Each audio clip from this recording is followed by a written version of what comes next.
बिस्मिल्लाहिर्रहमानिर्रहीम। अस्सलाम वालेकुम नाज़रीन, ये तो अब तय है कि अलीमा ख़ान पर अंडा पीटीआई के अंदर से ही मारा गया, लेकिन कहानी इतनी सादा नहीं है, कहानी इससे आगे की है। कोई खुफिया हाथ है जो सरगर्म हो गया और उसके मकासद कुछ समझ में आ रहे और कुछ समझ में नहीं आ रहे, बल्कि बताने वाले बताते हैं कि ये वही खुफिया हाथ है जिसने एक सिक्का बंद दहशतगर्द और क्रिमिनल इमरान रियाज को पाकिस्तान से महफूज तरीके से लंदन पहुंचाया। वो जो उसने कहानी बनाई थी कि मैं पहाड़ों में गुम हो गया और मुझ पर हमला कर दिया, वो सारा झूठ था। उसको बड़े तरीके से पाकिस्तान से निकलवाया गया और इस बारे में भी कहानियाँ चल रही हैं कि ये कौन है जो पीटीआई को रेस्क्यू कर रहा है, या इसका मकसद अलीमा ख़ान को लीडर बनाना है। ये एक दिलचस्प मामला है और थोड़ा तशवीशनाक भी कि रियासत क्या अब इतनी कमज़ोर हो गई है कि नीचे बहुत कुछ हो रहा है, उसको पता ही नहीं चल रहा। मिसाल के तौर पर बलूचिस्तान, इसका भी हम जिक्र करेंगे कि कौन सा हाथ है जो बलोचों को मुसलसल पाकिस्तान से दूर करता चला जा रहा है और वहाँ अमन व अमान के लिए इंडिया के जो दहशतगर्द हैं उनसे की जाने वाली जंग में रियासत को नुकसान पहुंचा रहा है। तो ये हमारा एक मौजू होगा। और दूसरा मौजू अतहर मिनल्लाह, इस पर बहुत लोगों ने बात की, वैसे हैरत की बात है, तो इस पर कुछ थोड़ी सी बात मैं भी करूंगा और कहूंगा कि दामन को ज़रा देख, ज़रा बंदे कबा देख। और मुझे वो एक इंडिया का फिल्मी गीत याद आ रहा है जो पता नहीं किसी सिखों के बारे में कोई कॉमेडी फिल्म थी, तो उसमें एक गाना है कि तेनू घोड़ी किन्ने चढ़ाया फलानी के, कोई इस तरह का बोल था। तो यहाँ भी मुझे बार बार कुछ लोगों को, कुछ जजों को देखकर ये ख्याल आता है कि तुम्हें जज किसने बनाया। तो अतर मिनल्लाह, दामन को ज़रा देख, ज़रा बंदे कबा देख। और फिर अमेरिका के सदर ट्रंप ने एतराफ़ कर लिया है कि इंडिया उसके हाथ से निकल गया है और रूस भी उसके हाथ से निकल गया है। और निकल क्या गया है, ट्रंप ने जो पॉलिसियाँ अपनाई हैं वो इंडिया पर दबाव डालने के लिए थी। और अब मेरा ख्याल है ट्रंप को इस पर कोई ख़ास परेशानी नहीं है, लेकिन ये कम से कम एक एतराफ़ ज़रूर है कि चीन जो है वो भारत को नज़दीक लाने में कामयाब हो गया है। और ये बड़ी अहम डेवलपमेंट है। और इसके साथ ही एक ख़बर भी है कि पाकिस्तान और इंडिया में अमन कराने के लिए चीन ने जब पाकिस्तान से रब्ता किया और पाकिस्तान मतलब को कोई बात की होगी कि इस हवाले से कि किस तरह अमन हो सकता है, तो पाकिस्तान ने साफ कह दिया कि हम तो कभी जंग नहीं चाहते, ये भारत है जो जंग करता रहा है। और चीन को भी इस बात का अंदाज़ा है, लेकिन अगर भारत बंदे का पुत्र बन जाए तो हमें भारत से तल्लुकात नॉर्मल करने में कोई एतराज़ नहीं है। और ये एक बड़ी मस्बत किस्म की पेशरफ्त है। तो नाज़रीन, कल अडियाला जेल के बाहर अलीमा ख़ान पर 2 अंडे फेंके गए। एक तो निशाने पर लगा, दूसरा शायद टच करता हो निकल गया। और लोग कहते हैं कि बहुत माहिर निशानची था, हालांकि वो माहिर निशानची होने की बात नहीं थी, बड़े करीब से अंडा मारा गया। और ये दोनों औरतें केपी से आई थी। बज़ाहिर ये उन मुलाज़मों के साथ थी या ख़ुद भी मुलाज़म थी जो केपी हुकूमत के ख़िलाफ़ एहतजाज कर रहे हैं और उनके मुतालबात मंजूर नहीं हो रहे, तनख्वाहों वगैरह के, अलाउंसेस के और दूसरे कोई शिकायत जो भी है, तो उन मुजाहरीन का हिस्सा थी। लेकिन ये जिस गाड़ी में बैठ कर अडियाला आई वो ज़ाहिर मुलाजमों के पास नहीं हो सकती, खासी कीमती गाड़ी थी। यानी कहानी सिंपल ये नहीं है जो पुलिस बता रही है कि चूँकि अली अमीन गंडापुर उनके मसाइल हल नहीं कर सकता तो वो अलीमा ख़ान के पास आ गई। अलीमा ख़ान केपी हुकूमत के मसाइल हल करने में कोई रोल नहीं अदा कर सकती, तो इस लिहाज से ये तो आना इनका वैसे ही गलत था। ये एक एक्सक्यूज़ बनाया गया आने के लिए, इसके अलावा कुछ नहीं, कहानी कुछ और है। यानी कार में जब आई हैं तो उसका मतलब है कि इन्हें पीटीआई के अंदर से किसी ग्रुप ने ये कन्वेंस दी और वो यहाँ आई। अब वो ग्रुप कौन सा है, वो गंडापुर का ग्रुप है या वो मुल्की सतह पर कोई दूसरा ग्रुप है, क्योंकि गंडापुर और बुशरा बीबी ये दोनों अलीमा ख़ान के सख्त ख़िलाफ़ हैं, जबकि अलीमा ख़ान ने इस वक्त अमलन पूरी पार्टी पर कब्ज़ा कर लिया है और वो लाइमलाइट में हैं, अब मुसलसल कैमरों की जद में हैं और उनकी हर प्रेस टॉक को मुकम्मल कवरेज दी जाती है। ये एक बड़ा दिलचस्प मामला है।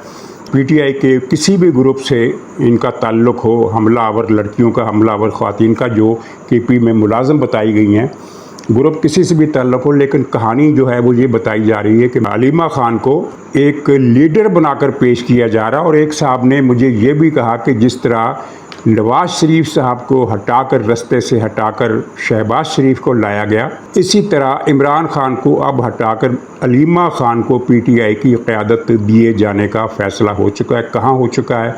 ज़ाहिर है ये उस जगह पर नहीं हुआ जिस जगह पर लोगों का फौरी तौर पर ख्याल जाता है कि यानी जनरल फील्ड मार्शल हाफिज़ आसिम मुनीर या उनके रफ़क़ा की तरफ से कोई ऐसा फ़ैसला किया गया, तो वहाँ नहीं है।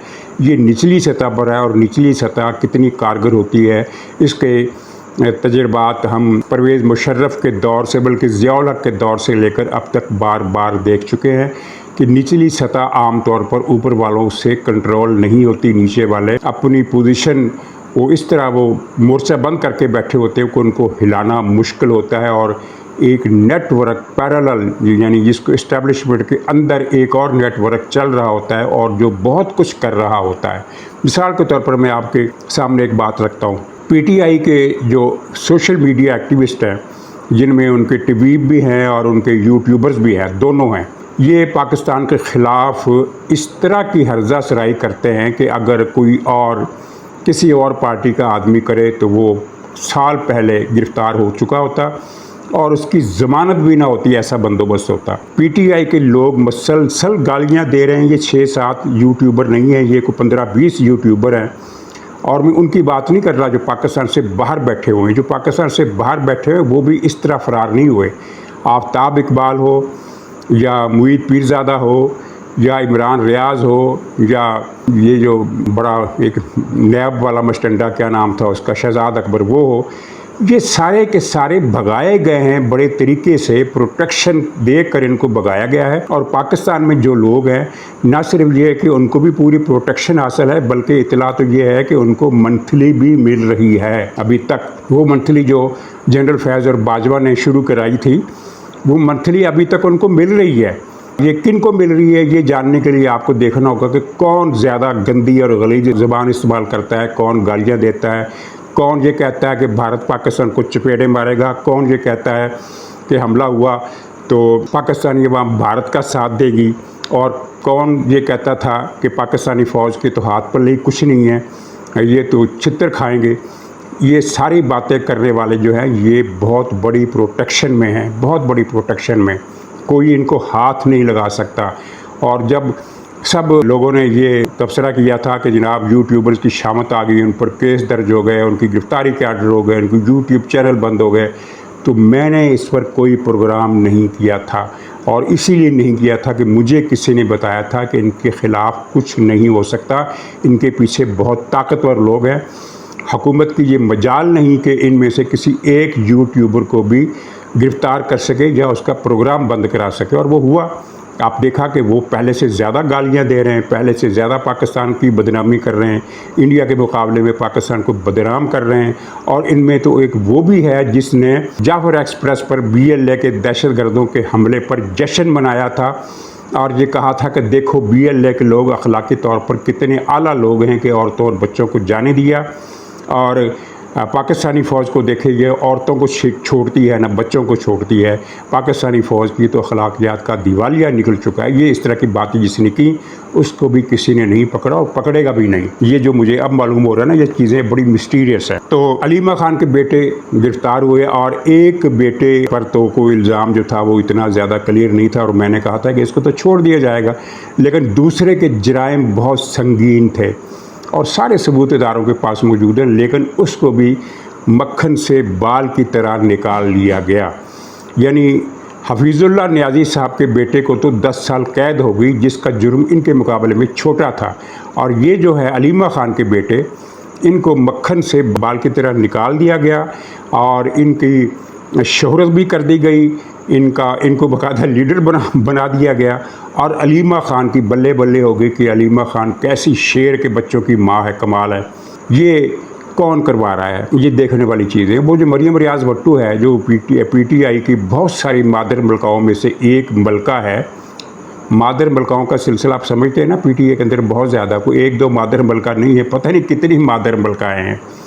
تو ان میں سے ایک مادر ملکہ مریم ریاض بھٹو نے فوراً ٹویٹ میں یہ کہہ دیا کہ یہ حملہ جو ہوا ہے انڈے سے یہ ڈرامہ ہے، اور اس نے یہ بات بالکل صحیح کہی ہے، کیونکہ اس کو پتہ ہے بشرا بی بی کے ذریعے یا اس کے اپنے ذرائع ہیں، ظاہر ہے وہ عمران خان کے دور میں مریم ریاض بھٹو بھی ڈگ ان ہو چکی تھی سسٹم کے اندر، تو اس کے روابط بھی بہت دور تک ہے، بہت ساری انفارمیشن اس کو بھی پہنچتی ہیں۔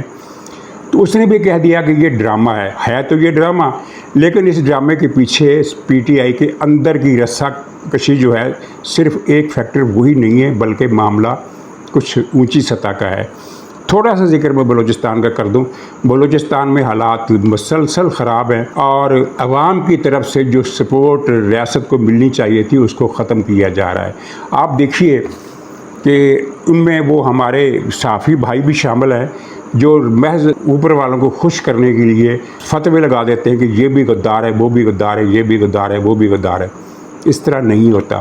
اختر مینگل سے بڑا پاکستانی بلوچستان میں اس سطح کا شاید ہی کوئی اور ہو، یعنی میرا مطلب یہ نہیں ہے کہ پورے بلوچستان میں کہ اختر مینگل سے بڑھ کر پاکستانی ہے نہیں۔ اختر مینگل جس لاٹ سے تعلق رکھتے ہیں لیڈروں کی، صوبائی لیڈروں کی، ان لیڈروں کی بات کر رہا ہوں کہ ان میں سب سے زیادہ پرو پاکستان اختر مینگل ہے۔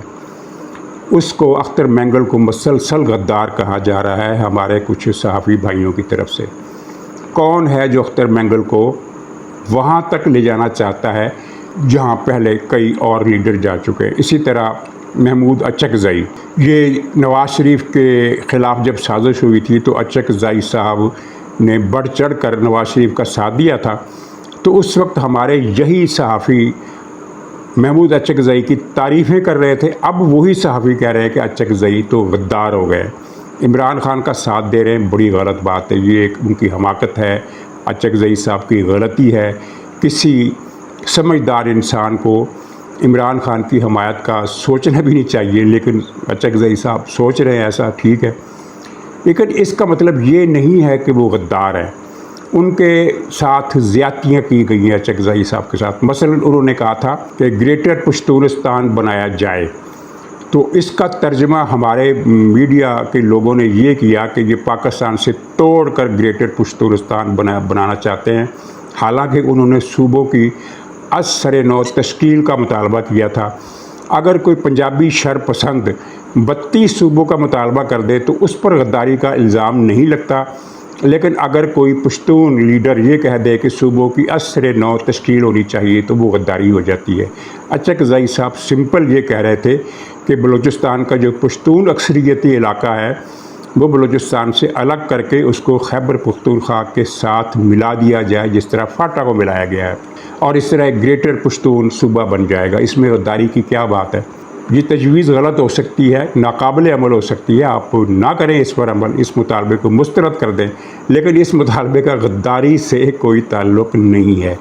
اسی طرح جماعت اسلامی بلوچستان وہ کہتی ہے کہ لاپتہ افراد کو لاپتہ کرنے کا سلسلہ بند کیا جائے، اور جہاں تک میں اپنی بات کروں تو مجھے تو یقین تھا کہ اب حافظ عاصم منیر صاحب جیسا خدا ترس بندہ، خدا خوف بندہ، اسلام اور پاکستان پر ایمان رکھنے والا بندہ بھی اس پوزیشن میں آ گیا ہے کہ جہاں وہ فیصلوں پر اثر انداز ہو سکے، تو اب بلوچستان میں لوگوں کو لاپتہ کرنے کا سلسلہ ختم کر دیا جائے گا، لیکن وہ تو بڑھ گیا۔ اور جہاں ہمارے صحافی جن کو رائٹ ونگ کا کہہ لیں یا پرو اسٹیبلشمنٹ کہہ لیں یا قوم پرست کہہ لیں، ان کی نیت اچھی ہے، لیکن وہ کیا کہہ رہے ہیں کہ جناب بلوچستان سے تو کوئی لاپتہ ہو ہی نہیں رہا، یہ تو دہشت گرد ہیں، کوئی وہاں سے پکڑا جاتا ہے، کوئی وہاں مارا جاتا ہے، ایسا ہے۔ یعنی لاپتہ افراد کا ایک حصہ ایسے ہے جو بھارت کے ہتھے چڑھ گیا ہے، بھارت انہیں اپنے علاقے میں ٹریننگ بھی دے رہا ہے، ہتھیار بھی دے رہا ہے، پیسے بھی دے رہا ہے، لیکن ان کے علاوہ بھی تو لوگ ہیں جو لاپتہ ہو رہے ہیں۔ آپ کسی اور پارٹی کو چھوڑ دیں، صرف جماعت اسلامی یا JUI کے لوگوں سے پوچھ لیں کہ بلوچستان میں کیا ہو رہا ہے، وہ آپ کو ایسی تصویر دکھائے گا کہ آپ کے رونگٹے کھڑے ہو جائیں گے اور آپ ڈر جائیں گے کہ پاکستان کے ساتھ کچھ بڑا حادثہ تو نہیں ہونے والا۔ تو یہ وہ عناصر ہیں جو ایک پلاننگ کے تحت بلوچوں کو پاکستان سے مسلسل دور کیے جا رہے ہیں۔ مثال کے طور پر ماہرنگ بلوچ کے نظریات بالکل غلط ہیں، وہ बलोच दहशत गर्दों से हमदर्दी भी रखती होगी, लेकिन वो ख़ुद दहशत गर्द नहीं है। हमारे दोस्तों ने उससे भी दहशत गर्द बनाकर BLA की सफ़ों में धकेल दिया है। तो इससे फ़ायदा किसका हुआ? महारंग बलोच के केस को जिस तरह मिस हैंडल किया गया, उसका नतीजा ये होगा कि बलोच दहशत गर्दों के, अलहदगी पसंदों के हाथ मजबूत होंगे, उनका केस मजबूत होगा, और पब्लिक में जो बलूचिस्तान में इस वक्त फ़ज़ा पनप रही है उसकी तरफ ध्यान कोई नहीं दे रहा। ये बड़ी तशवीशनाक बात है। और इसमें बलूचिस्तान की कोई पार्टी, बाप पार्टी को छोड़कर, बाप पार्टी तो वो है, इसके लोग तो वो है कि अगर खुदा न खास्ता मैं मिसाल के तौर पर कह रहा हूँ कि जिस तरह अंग्रेज़ दौर में जंग आज़ादी हुई थी, तो एक जनरल था बख्त खान जो अंग्रेज़ों से लड़ा और उसने अंग्रेज़ों के छक्के छुड़ा दिए, और उसी खान बरादरी का एक और खान था नजफ़ खान जो था अंग्रेज़ों का टाउट था। उसने सैकड़ों मुजाहिदीन की मुखबरी करके उनको अंग्रेज़ों के हाथों शहीद करवाया। वो भी खान था, ये भी खान था। यानी हम ये नहीं कह सकते खान सारे बड़े अच्छे होते हैं, और ये भी नहीं कह सकते कि खान सारे बुरे होते हैं। यूपी में खान बरादरी बहुत बड़ी है। जो मगरबी यूपी का इलाका है जिसको रुहील खंड कहते हैं, रुहील खंड के रोहिले जो है वो, यानी अब इतनी नस्लें गुजरने के बाद उनको पुश्तो वुश्तो कोई नहीं आती। वो उर्दू ऐसे बोलते हैं जैसे कोई और बोल ही नहीं सकता। यानी असल दिल्ली वालों से ज़्यादा बढ़कर अच्छी उर्दू बोलते हैं। आपने जोशमरी आबादी का नाम सुना होगा, जिस तरह की उर्दू वो बोलते थे, उनकी तकरीरें करते थे, उनकी जिस तरह वो शायरी पढ़ते थे, वो क्या लहजा था। तो रोहिले जो थे ये इनके लहजे इसी तरह के होते हैं।